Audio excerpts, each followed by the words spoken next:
Seterusnya kita ke Bumi Kenyalang dengan fokus hari ini. Kerajaan Sarawak sedang berunding dengan Kerajaan Persekutuan bagi membolehkan satu lagi permintaan dipenuhi. Kita langsung saja bersama Vanessa Mering. Silakan Vi.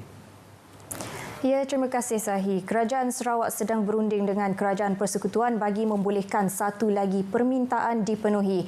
Ia selepas memperoleh reaksi positif berhubung pengambilalihan Pelabuhan Bintulu dan syarikat penerbangan Mars Wings. Premier Datuk Patinggi Tan Sri Abang Johari Tunopeng bagaimanapun enggan menyatakan permintaan terbaru itu dan menyatakan perkara berkenaan akan diumum sebelum akhir tahun ini.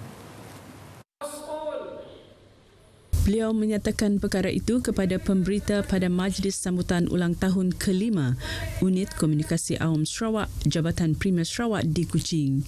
Dalam pada itu, Abang Johari berkata satu pengumuman juga akan dibuat berhubung penubuhan lembaga penjaga bagi dana kekayaan berdaulat yang ditubuhkan untuk Sarawak.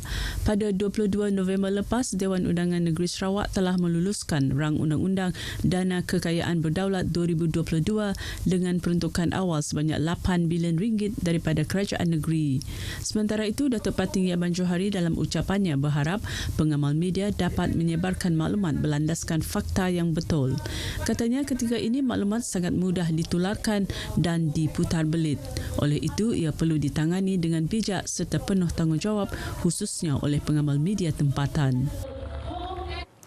Timbalan Premier Datuk Ahmad Douglas Sugambas kini sedang mengetuai delegasi Sarawak ke Jepun untuk mempelajari sistem pengurusan dan pengoperasian dua pelabuhan di negara matahari terbit itu. Lawatan bermula Isnin lepas juga bertujuan mempelajari tentang pengurusan teknologi jalan di Chiba Prefecture. Menerusi kenyataan media, Dato' Ahmad Douglas yang juga Menteri Infrastruktur dan Pembangunan Pelabuhan MIPD turut menghadiri perbincangan bilateral dengan pemain industri pelabuhan Jepun dan pelabur di Pelabuhan Samalaju di Bintulu. Perbincangan tertumpu kepada pemerhatian serta saranan pihak pemain taruh untuk meningkatkan kecekapan di Pelabuhan Samalaju. Delegasi kemudiannya melawat Biro Pelabuhan, Kementerian Tanah, Infrastruktur, Pengangkutan dan Pelancongan selain melawat Pelabuhan Onhama. Antara delegasi Sarawak termasuklah dua timbalan Menteri MIPD, Datuk Majang Renggi dan Insinyur Aidila Rewu, Setiausaha Tetap Kementerian, Chiu Chi Yau, Pengarah Unit Perancang Ekonomi, Lester Matthew dan ahli-ahli lembaga pengarah lembaga Pelabuhan Samalaju termasuk Adun Murum Kennedy Cupai Ugon. Delegasi juga dijadual melawat Pelabuhan Yokohama di Kanagawa Prefecture. Anggota Tentera Darat yang melaksanakan rondaan di bawah operasi awas keris parang di sempadan Serikin Malaysia dan Indonesia berjaya menumpaskan cubaan menyelundup barangan terkawal ke Indonesia bernilai lebih RM125,000. Sel Perhubungan Raya Markas Division Pertama Infanteri Malaysia menerusi kenyataan media memaklumkan rampasan dibuat semalam sekitar 3.30 petang dengan penahanan sebuah lori dari Malaysia yang cuba memasuki Indonesia menggunakan jalan tidak sah. Pemeriksaan mendapati seorang lelaki tempatan berusia 52 tahun cuba membawa keluar 210 paket 10 kg beras, 2,000 paket 1 kg gula, 30 kotak minuman keras serta beberapa jenis makanan lain. Keseluruhan nilai rampasan berjumlah RM125,780 termasuk sebuah lori 3 tan yang dianggarkan bernilai RM90,000. Kesemua barangan, kenderaan dan pemandu lori telah diserah kepada pihak polis Ibu Pejabat Polis Bau untuk tindakan lanjut. Dua sindiket jenayah pecah rumah, curi kenderaan dan curi kabel di Kuching berjaya ditumpaskan pasukan polis daerah Kuching.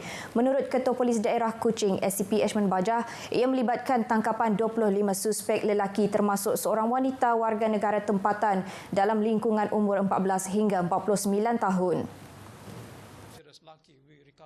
SCP Ashman dalam sidang media di Ibu Pejabat Polis Daerah Kuching di Simpang 3 berkata kejayaan tersebut hasil operasi khas Counter Aggressive Team.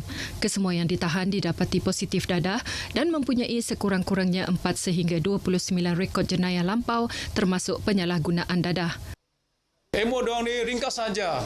Ini diorang ni semua magian kan. Dia randomly. Kan? Dia tak ada target sangat, dia randomly. Kan, itu pasal kita dah deploy tim-tim kita on street. Kan, kita monitor mereka ni. Dia ambil peluang. Dia tengok ada ruang, ada peluang di situ dan dia pergi. Jelas beliau, tangkapan pertama, 19 suspek adalah geng jalil yang bergiat aktif mencuri kenderaan dan kabel di 9 lokasi berbeza sekitar Kuching. Manakala tangkapan kedua pula melibatkan 5 lelaki dan seorang perempuan dari geng PG yang dipercayai terlibat dalam kegiatan pecah rumah di kawasan Gitak, Stutong, Tampin, Tabuan Jaya dan Bintawak. Turut dirampas dari geng PG selaras senapang patah beserta 11 butir peluru hidup yang dicuri dari pemilik belesen, selaras senapang angin buatan sendiri dan sebuah kereta sedan. Seramai 400 pegawai dan kaki tangan Jabatan Muzium seluruh negara mewakili 8 kontingen menyertai kejohanan Sukan Bersempena Hari Muzium Antarabangsa HMA yang berlangsung di Kuching sejak semalam. Kejohanan 2 hari itu mempertandingkan 9 acara termasuk badminton, bola sepak, memanah, pingpong dan 10 pin bowling. Majlis perasmian disempurnakan oleh Timbalan Menteri Pelancongan, Industri Kreatif dan Seni Persembahan Datuk Sebastian Ting Chiu Yu bertempat di Sarawak Arena Lawn Ball di Kuching. Dalam ucapan ringkasnya, beliau berkata penganjuran kejohanan tersebut dapat memupuk semangat berpasukan dan setia kawan dalam kalangan peserta. Ia juga sebagai platform untuk mengeratkan hubungan antara kaki tangan muzium dan meningkatkan kerjasama dalam sektor muzium. Katanya penyertaan mereka dalam salah satu acara sukan bukan sahaja untuk kesihatan fizikal tetapi juga mental. Selain itu, ia turut memberi peluang kepada pegawai dan kaki tangan menyerlahkan bakat dan kemahiran dalam pelbagai jenis sukan. Perkongsian itu tadi mengakhiri berita dari Sarawak. Salam Malaysia Madani dan kita kembali bersama Sahi untuk berita seterusnya. Silakan. Terima kasih Vi untuk perkembangan dari Sarawak. Anda